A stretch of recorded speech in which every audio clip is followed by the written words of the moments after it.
Mesdames, Messieurs, bonsoir. Je suis ravie de vous retrouver. Nouvelle provocation de la Russie ce soir. L'OTAN menacée, l'OTAN attaquée dans son espace aérien. Une information de dernière minute. Les gardes-frontières polonais disent que 2 avions russes ont franchi l'espace aérien polonais. Mais également ce soir, l'Estonie attaquée qui dénonce une violation sans précédent de son espace aérien par 3 avions de combat russes. Après les incursions de drones en Pologne, l'OTAN est mise à l'épreuve. Jacques Attali, bonsoir. Bonsoir. Je suis ravie de vous retrouver ce soir pour décortiquer ces événements. 2 essais, 2 livres, dont un qui paraît en poche, Histoire et avenir de l'éducation, et Danser près de la porte aux éditions Flammarion, avec de courtes réflexions sur la vie, sur notre quotidien, sur l'avenir également, que je recommande. Une menace sans précédent en moins de 10 jours. Vous dites, Jacques Attali, que nous sommes déjà dans une 3e guerre mondiale qui a déjà commencé. Oui, il faut se réveiller. Qu'entendez-vous par là ? Il faut se réveiller. On peut encore l'arrêter, mais l'engrenage est parti. La guerre mondiale a commencé. On peut encore l'arrêter, mais elle a commencé. Il suffit de voir. Il y a le conflit en Ukraine qui, comme vous venez de le dire, est en train de déborder un peu plus loin. Ce qui se passe à Taïwan, dans lequel on sait que les Chinois sont proches d'attaquer. Les Russes qui disent qu'en 2029, ils auront assez d'armes pour attaquer l'OTAN. Ils le disent, ils l'écrivent. C'est partout en Russie. Les conflits qui se passent entre la Chine et les États-Unis au centre de l'Afrique, entre la Russie et les Occidentaux au Sahel, la guerre qui est en train de commencer entre le Venezuela et les États-Unis, il y a partout des conflits. Évidemment, je ne cite pas, parce qu'on va en parler sans doute, ce qui se passe à Gaza et ce qui se passe dans d'autres régions du monde. Donc la guerre est là. Nous, Européens, nous n'y sommes absolument pas préparés. Nous n'avons pas les armements qu'il faut. Nous dépendons des États-Unis de 1001 façons. Et il est temps de se réveiller. Il est temps de se réveiller. Justement, vous le dites très justement, il y a une forme de dépendance qui s'est créée, qu'on a laissé traîner pendant un certain moment. Ça pose la question du rôle des Européens au sein même de l'Alliance, mais de différentes alliances sur la scène internationale. Très largement. Nous sommes devenus trop vulnérables. Nous sommes restés très vulnérables. Pas seulement sur le terrain militaire. Évidemment, sur le terrain militaire, la plupart des pays européens dépendent totalement des États-Unis pour utiliser les armes qu'ils ont, c'est dire. Mais aussi, matières premières notamment. Mais aussi dans d'autres domaines. Nous ne pouvons pas fonctionner en termes de réseaux sociaux, en termes d'Internet, en termes de cartes de crédit, en termes de collecte de données sans les États-Unis. On ne peut pas fonctionner sans la Chine en termes d'aimants, de batteries. S'ils arrêtaient de nous fournir, toute l'industrie automobile européenne et une partie de l'industrie automobile américaine s'arrêterait dans 3 mois. C'est d'ailleurs pourquoi les Américains ont été extrêmement gentils avec les Chinois, parce que les Chinois ont les moyens de les faire chanter. Nous, Européens, on n'a rien. On a peut-être une seule entreprise européenne qui est en situation d'être unique et d'être nécessaire au reste du monde. Une, SML. Et encore, si on regarde le capital de cette entreprise, il est largement détenu par des fonds d'investissement américains. Donc, on est totalement démunis. Et on n'a pas créé les conditions, en plus d'avoir les armements. Imaginez qu'on a été en situation ridicule d'envoyer des avions de chasse avec des armes nucléaires pour protéger la Pologne contre des petits drones, alors que les Ukrainiens, eux, ont des usines qui construisent à raison de plusieurs centaines par jour, des drones, des systèmes de surveillance. Des drones intercepteurs. Des systèmes qui passent d'une fréquence à l'autre à toute vitesse, avec des technologies formidables, pas chères du tout. Nous n'avons rien de tout ça. On est en train de continuer à préparer la guerre d'avant. Mais en fait, ce que vous nous dites, Jacques Attali, c'est que nous ne sommes pas souverains en tant qu'Européens. Non, nous ne sommes pas du tout souverains. Ça fait très longtemps que je dis que nous sommes seuls et on refuse de l'admettre. C'est pas commencé avec Trump. Obama disait déjà que les Européens, c'était quelque chose qui ne l'intéressait pas et qu'il fallait qu'ils commencent à s'occuper d'eux-mêmes. C'est vrai, mais on ne l'a pas entendu. On ne veut pas l'entendre. Pas nous, Français. Les Français, on s'est dotés d'armements, encore une fois, aujourd'hui dépassés. Mais on a l'arme nucléaire qui nous protège, qui fait d'ailleurs une des raisons qui fait s'inquiéter sur la guerre, c'est que beaucoup de pays commencent à se dire si j'ai pas l'arme nucléaire, je suis mort. On le voit avec la Corée du Sud, face à la Corée du Nord, avec le Japon, avec l'Australie, avec l'Indonésie. Les pays commencent à réfléchir très activement à se doter de l'arme nucléaire. Il faut se réveiller. Un retour à la course nucléaire, oui. Alors que Trump ne veut absolument pas cela en plus. Bon, Trump, il ne veut pas cela, mais il a déroulé un tapis rouge au leader de Corée du Nord quand il pouvait encore l'arrêter pendant son premier mandat. Il n'a rien fait. Notre dépendance a été pointée du doigt par Donald Trump sur le pétrole russe acheté par la Slovaquie et la Hongrie, mais aussi sur le gaz naturel liquéfié russe. Écoutez. C'est très simple. Si le prix du pétrole baisse, Poutine va abandonner. Il n'aura pas le choix, il va abandonner cette guerre. Et quand j'ai découvert que les pays européens achetaient du pétrole à la Russie, je suis prêt à faire d'autres choses, mais pas quand les gens pour lesquels je me bats achètent du pétrole à la Russie. Si le prix du pétrole baisse, tout simplement, la Russie se calmera. Et le prix du pétrole est en forte baisse.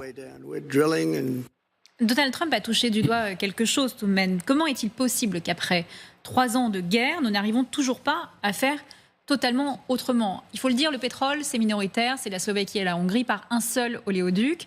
Mais en ce qui concerne le gaz naturel liquéfié, la France importe 34%, ce qui est Absolument. énorme. C'est inacceptable, bien sûr, c'est inacceptable. Mais on est dans une hypocrisie totale, parce que la Russie continue à exporter par le biais de l'Inde et de la Chine ce qu'elle veut, où elle veut, sur des bateaux plus ou moins masqués. Donc l'embargo ne fonctionne pas. Il fonctionne un peu, mais il ne fonctionne pas assez bien. Et on n'a pas pris toutes les mesures nécessaires, c'est clair. Peut-on y arriver avec des sanctions tant qu'elles ne touchent pas les pays tiers? Écoutez Ursula von der Leyen qui s'est félicitée d'un 19e paquet de sanctions aujourd'hui. Au cours des 2 dernières semaines, des drones Shahed russes ont violé l'espace aérien de notre Union, à la fois en Pologne et en Roumanie. Ce ne sont pas les actions de quelqu'un qui veut la paix. Encore et encore, le président Poutine a escaladé et en réponse, l'Europe augmente sa pression. C'est pourquoi aujourd'hui, je présente le 19e paquet de sanctions. Est-ce que c'est une réponse assez ferme pour être crédible? Ce qui est important là, dans cette partie des sanctions, c'est en effet de sanctionner les pays qui sont complices. Mais parmi les pays complices, il y a la Chine. Alors si nous, on se met à s'opposer à la Chine et que la Chine nous dit « Désolé, mais je vous livre plus de batteries ou d'aimants », comme on est dépendant d'eux à 90%, on ne peut pas. Donc on n'est pas en situation de pouvoir véritablement imposer notre point de vue. Il faut quand même essayer de faire ces sanctions. Mais il faut surtout devenir un interlocuteur crédible en termes d'armement. Et les armements de demain, c'est-à-dire les drones et les systèmes de brouillage, qu'on n'a pas du tout. La meilleure armée d'Europe aujourd'hui, la meilleure industrie d'armement aujourd'hui en Europe, c'est l'Ukraine. C'est pas la France, c'est pas l'Allemagne, c'est l'Ukraine. Mais les États-Unis, eux, le peuvent. On a vu Donald Trump émettre des droits de douane oui, parce que les à États-Unis, 50% sur l'Inde. parce que les États-Unis, qu'il n'allait pas le faire. Parce que les États-Unis ont des moyens de pression considérables.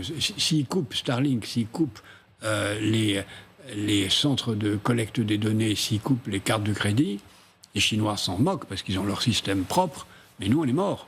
Notre économie s'arrête. Et on l'a vu d'ailleurs avec quelques tentatives russes, sans doute, qui ont mis à bas plusieurs banques pendant plusieurs heures, sinon plusieurs jours.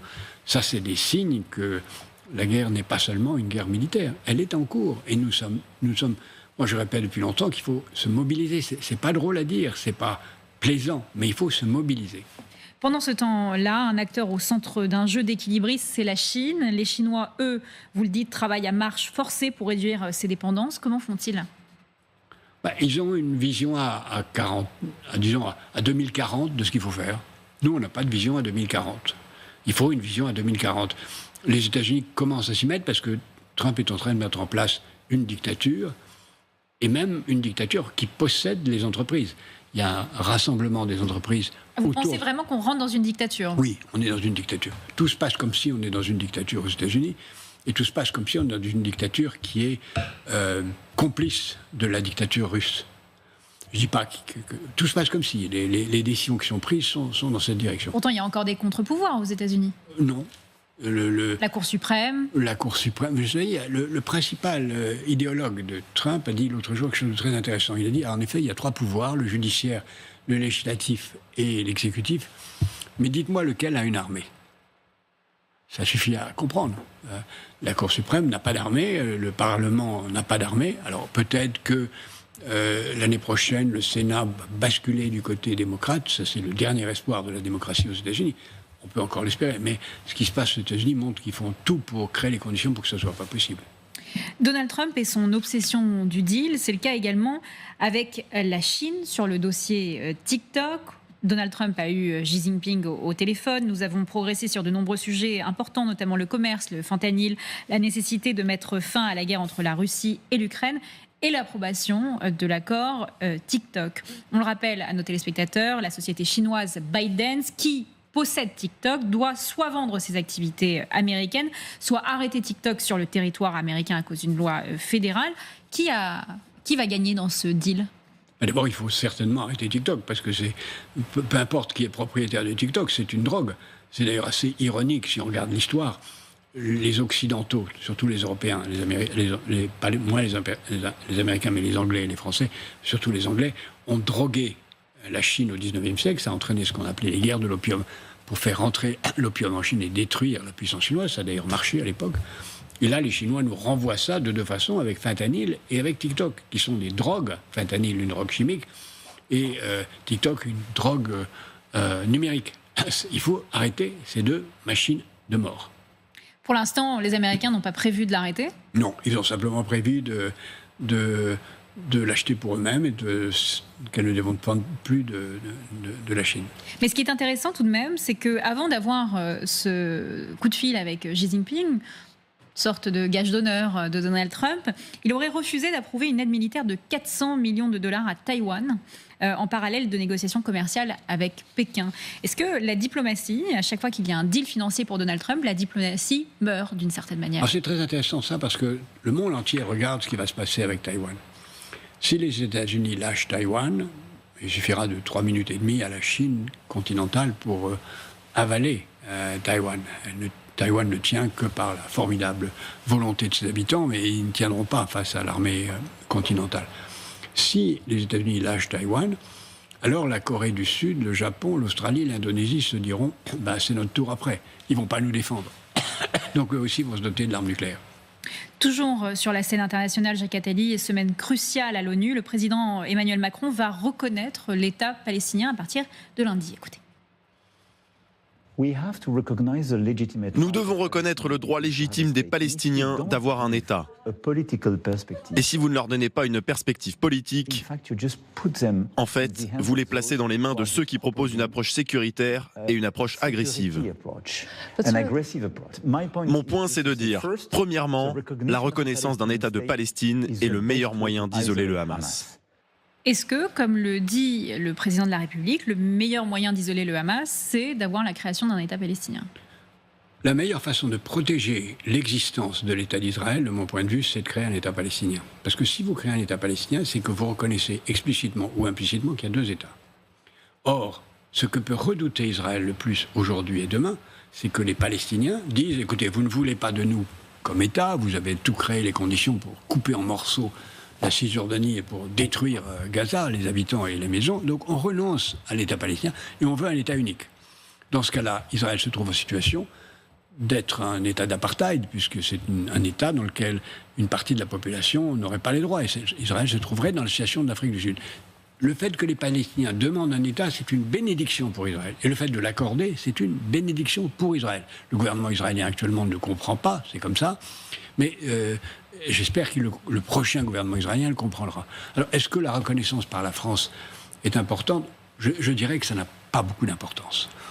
D'abord, je pense qu'il faut le faire, mais que ça n'a pas beaucoup d'importance. D'abord parce qu'il ne va rien se passer aux Nations Unies, à part des discours. 10 pays aux Nations Unies. Oui, bon, il y en a 140 qui l'ont déjà reconnu. C'est pas un événement considérable. Les principaux dirigeants arabes ne seront pas là. C'est pas un événement majeur. Ce qui serait un événement majeur, c'est de savoir ce qui va se passer le lendemain. Parce que le président de la République française, à ma connaissance, a laissé entendre que cette reconnaissance ne serait mise en œuvre qu'après la destruction du Hamas et la restitution des otages. Ce qui me paraîtrait sage. Condition non pas de reconnaissance, mais condition de mise en œuvre. J'espère que ça sera répété dans le discours des Nations Unies. Mais même s'il le répète, ce n'est pas de son pouvoir. La France n'est qu'un petit acteur à l'échelle mondiale et un acteur sans importance dans l'espace du Moyen-Orient. Ce qui compte, c'est les puissances du Golfe, les États-Unis et évidemment Israël et ses voisins. Vous pensez qu'on aurait dû avoir un vote, par exemple, au Parlement européen ? Je pense qu'on a déjà eu un vote au Parlement français il y a de longues années. Je pense que c'est un peu bizarre d'annoncer ça alors qu'on n'a ni gouvernement ni Parlement en session. En termes de démocratie, c'est légal. Constitutionnellement, le président a le droit de le faire.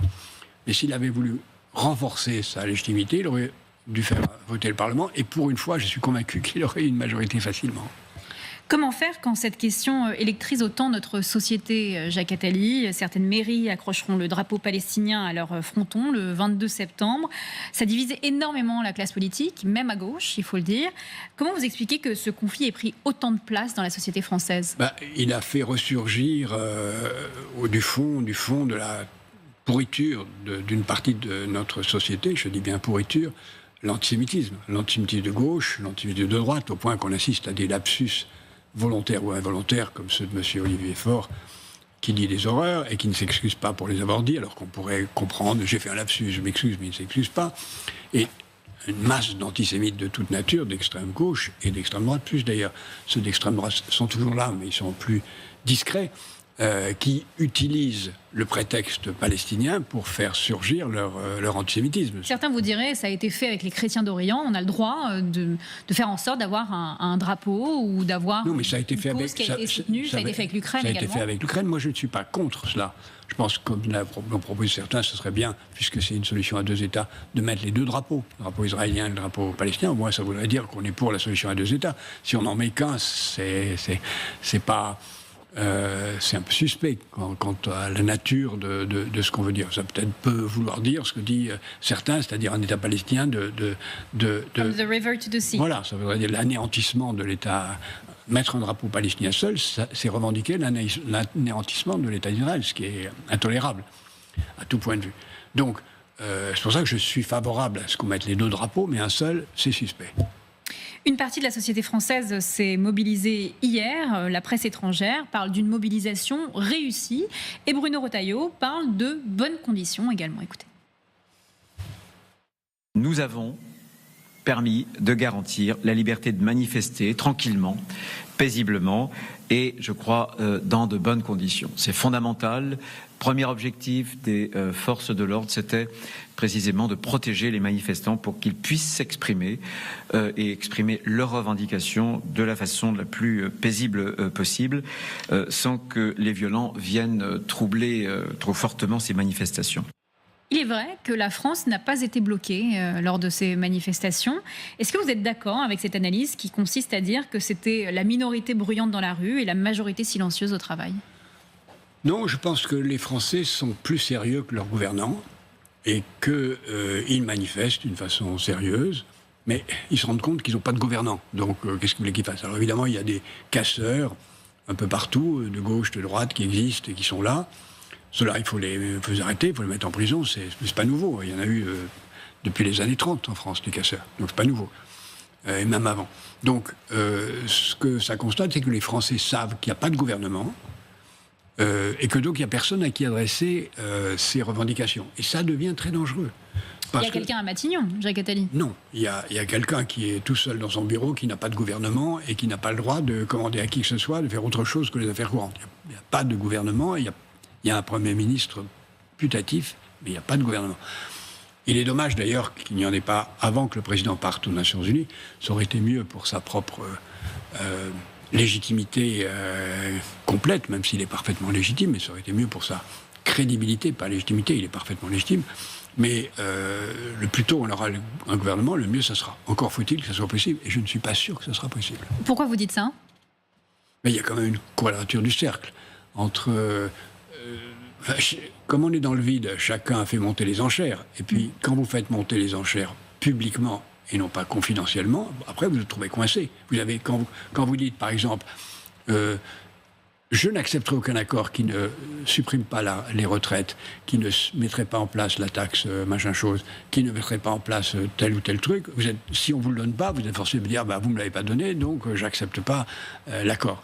Et quand vous êtes à droite et que vous dites moi je n'accepterai pas l'accord s'il n'y a pas une loi sur l'immigration et ceci et cela, à ce moment-là, tout le problème des négociations en public, c'est qu'elles sont condamnées à échouer. Une négociation ne peut réussir que quand on est prêt à un compromis. On ne peut pas être prêt à un compromis quand on a posé ces conditions sur la place publique.